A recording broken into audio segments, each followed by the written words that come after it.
Crystal Online. Systems at optimal levels. Nerd Rage Renegades episode 153 active. Hey Spin, how'd you like Death Note?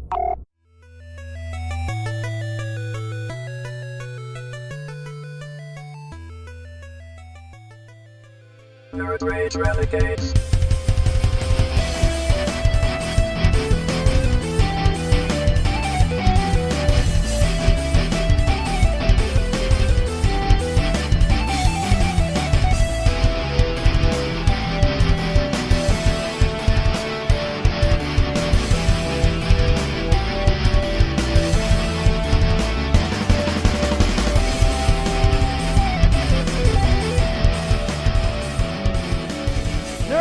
Renegades on the air. Crystal, thank you for that introduction once again. And you're listening to us. If you're listening to us on Thursday, then you're hearing our first episode on Filling the Void Podcast Network. First week on Filling the Void Podcast Network. Hope they have insurance. Absolutely. Also of note, we happen to be recording this on the King of Comics, Jack Kirby's 100th birthday. Happy birthday, Jack the King Kirby, the man who brought to life so many of our favorite superheroes. And you know, the classic debate of who creates comics, it's both the writer and the artist. Because the writer writes the stories, which gives the character a personality through words and action bubbles. But until the artist puts together that iconic look, it's not the complete package. And I think it also depends a lot too on who the writer is. I mean, there's really good comic writers, and then there's blurb writers that that aren't that great, and right. The art is what carries the book. So I mean, I guess it's kind of debatable. I mean, it can go either way. I think if they're each bringing 50% to it, I mean, well, if they're each bringing 100%, I should say. Yeah.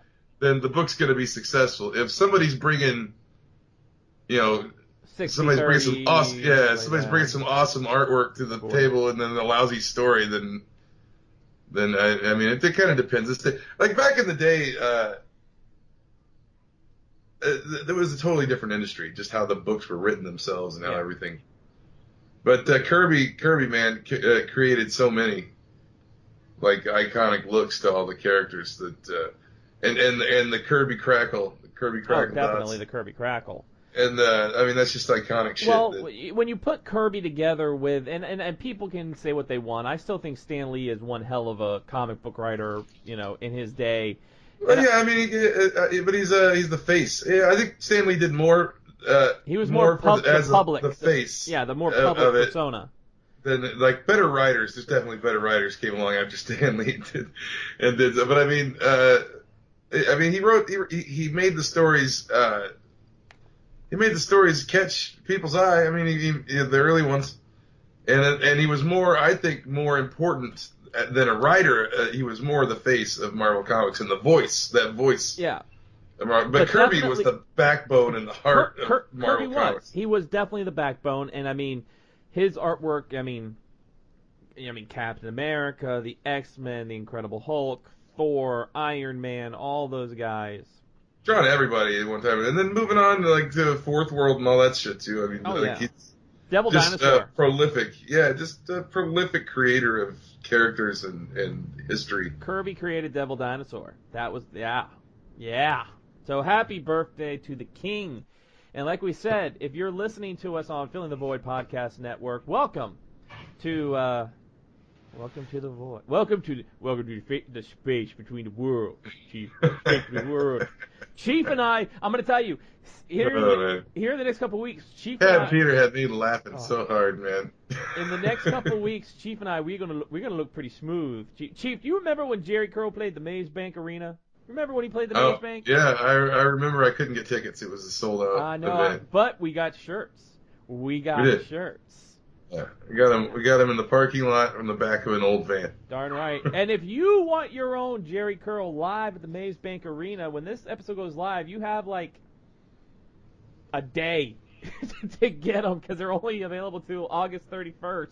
Yeah, it's I wasn't expecting. Wasn't even. I just saw the ad and I sent it to my wife saying, "Hey, look at these," and she went ahead and just ordered me one. So I didn't even really know about it until I ordered mine the other night. I had to get my Jarrett girl. You know, he played them songs, Chief, like passing them beans, and released a spit valve.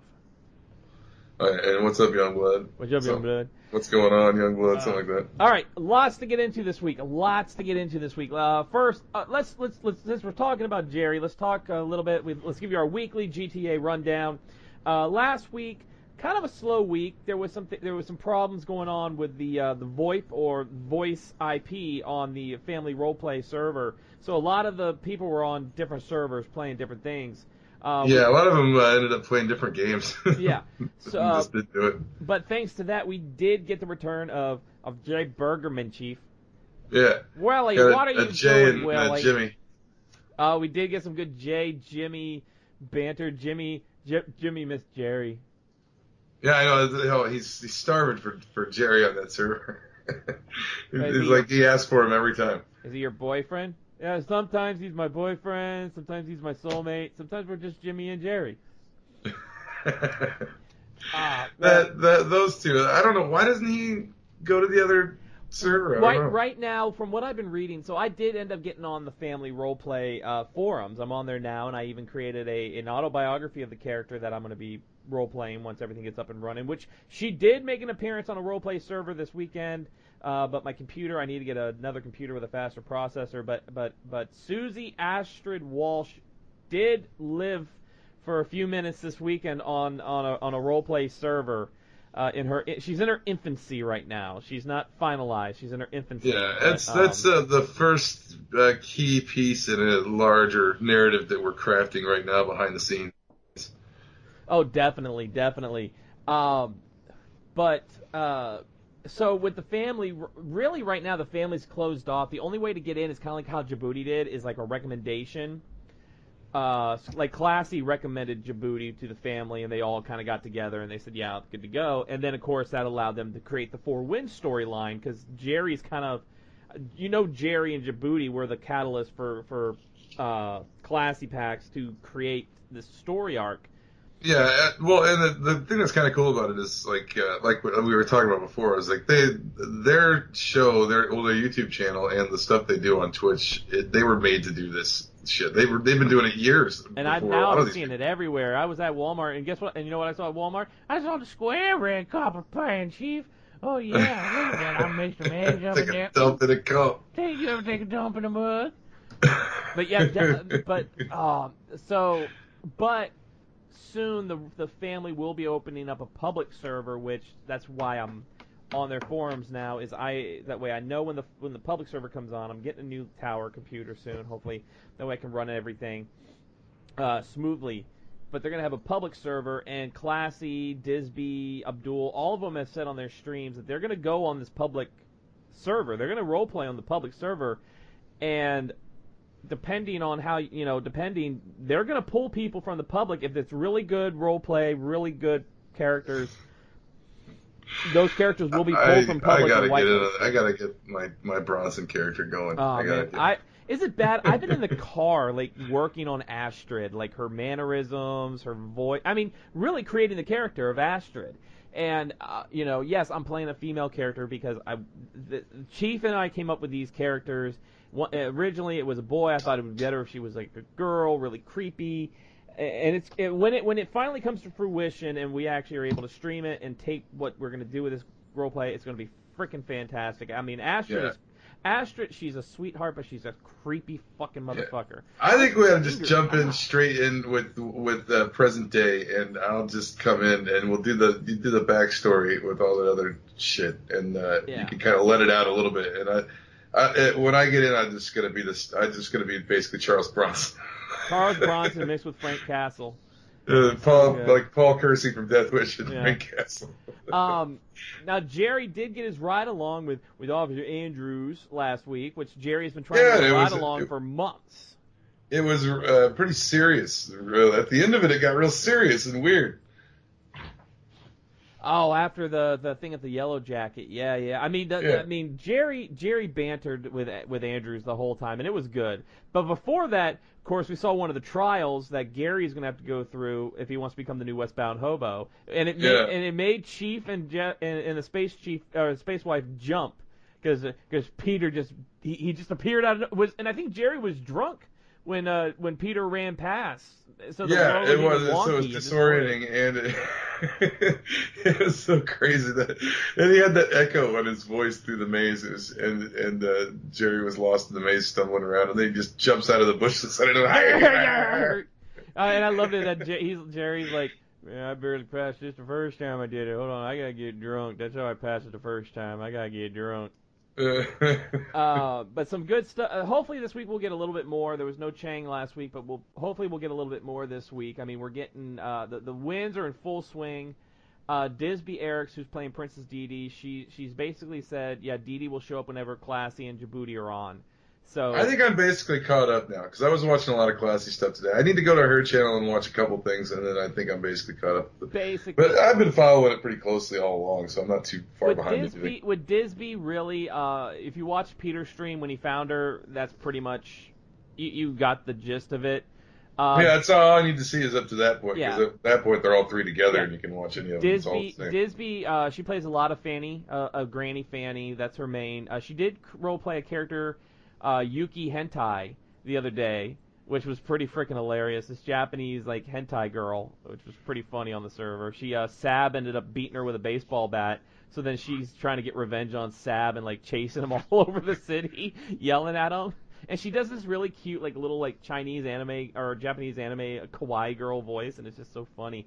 But more to come with GTA, definitely. This is now our new life. So Chang should meet that girl, and then Madame Ming. And she makes him stray from his wife. You should meet with Madame Ming. Don't be scared, pretty lady. Yes, be scared. Be scared. Phase 1, create criminal empire. They've got to get that mafia going, the old lady mafia they were talking about. All these old ladies are... I love, dude, watching those things with Madame Ming was just so fucking funny. The funniest thing, a couple of funny things about the Jay Burgerman they did on the old server was Jay finding the trio of old ladies at the picnic area, and he started dancing in the middle. Like they were like watching a strip show with Jay. Yeah. Get a towel, these ladies are gonna get wet. And look what you can't touch. And Jimmy fighting the old lady on the back of the tow truck. Mr. Burgerman, do you like piggies? Jimmy loves piggies. Jimmy lives with piggies. I didn't cut the cord. You suck. I need to get drunk. I miss Jerry. And then he hit on the cop for Jerry, the female cop, and Jimmy's like, yeah. You know, you like lavender and lady speed stick. My friend Jerry. Can I get your phone number for my friend Jerry? Yeah, it was. I caught up mostly on everything the last couple days, but I'm waiting for tomorrow night. It's gonna be good. I've been watching Disby's, catch up a little bit on Grant, because Granny's got to have. I don't know how. I mean, are they gonna do GTA this week because they're going to that PAX? They should do some this week. I mean, PAX usually isn't until like the weekend. I thought. I don't know. We'll see. Yeah, it's on the weekend, but I don't know if they probably will. Traveling or going early there or whatever. I don't know. We'll see. But it's we got that. The 12-hour streams coming up soon, which they'll be doing some GTA on the 12-hour amongst September 9th. September 9th is their 12-hour stream. They're West Coast, so figure out that time yourself. Yeah, they had to push it back because of the McGregor Mayweather fight. It was supposed to be like yesterday, but or Saturday or something like that. Sunday maybe. Sunday. But because of the fight, they pushed it back because everybody had to watch the fight. Which McGregor lost, but it went the rounds. But there'll be definitely more GTA coming up. But I got to talk because last week, or Friday actually, Death Note, the movie, premiered on Netflix. Did it come out then? I don't even. I must have been like asleep for a couple days because I only heard about it a couple days ago. Yeah, so I've actually been following this for a while because... I guess it was a couple of days ago. Yeah. I'm out of my brain, so I don't know what I'm talking Well, about. it debuted on Friday. It debuted on Friday. Now, I will preface this. I'm a huge fan of the Death Note anime. I think it is such a brilliant anime. The characters are so well done. And I'll say this, much like we have always said when it comes to like comics and